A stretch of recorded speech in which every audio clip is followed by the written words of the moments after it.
Hey, it's Dr. Brad, and I've just returned from a trip out to a farm in rural New South Wales in a town called Dalgety, where it is believed that a farmer has found a piece of space junk from a SpaceX Crew-1 trunk.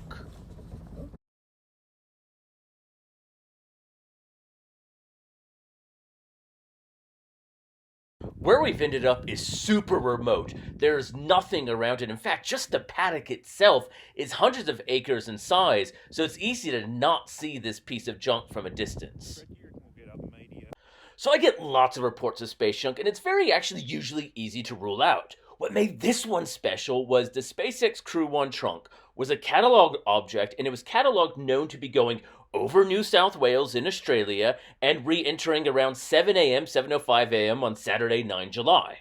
Now, on that time, people heard and saw it. So people heard the sonic boom of it re-entering the Earth's atmosphere, and people saw the bright light and bits breaking off of the object fragmenting as intended.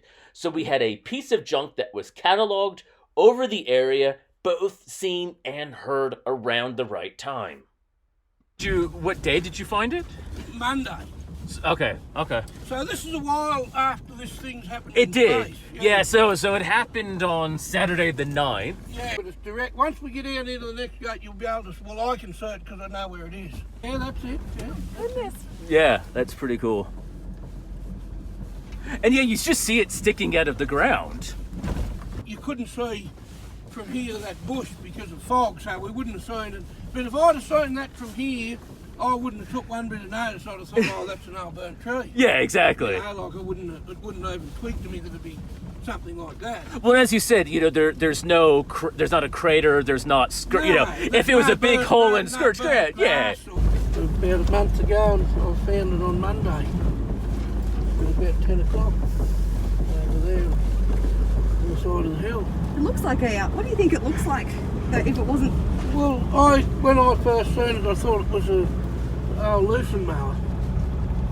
Also, it looks like a dead tree. Yeah, well, it does now that I know it's there, but when the first thing I looked when it was foggy, that's what I thought what it was.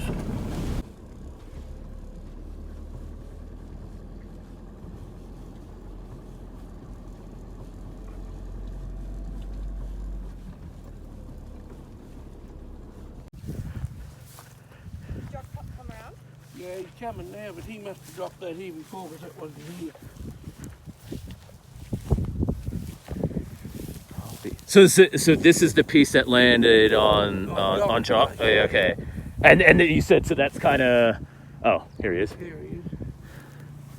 Yeah, so this is the bit coming here.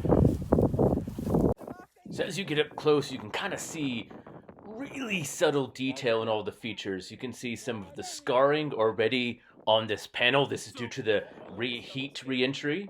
You can start to see cabling, so kind of this is a carbon mesh, and what it's doing is to insulate both around any cabling and any wires. Keeping in mind this has to withstand intense heat.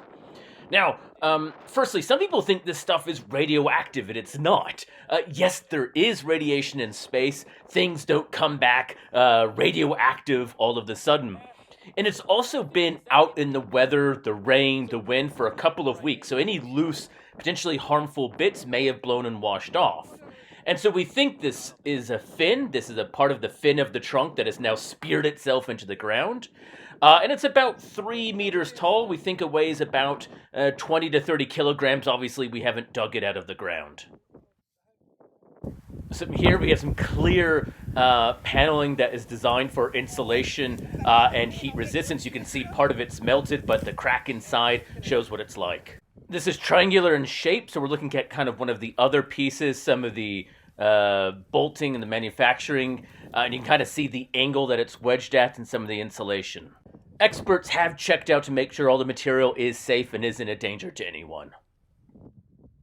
This big piece is the one that wedged itself onto Mick's farm, and Jock brought his piece over from the farm next door. And as you said, yeah, the serial number is kind of helpful. This has been super exciting to see this all up close. Look, I've never seen a piece of space junk fall like this. This is an extremely rare event, and it was super exciting to be out there to help verify and confirm it.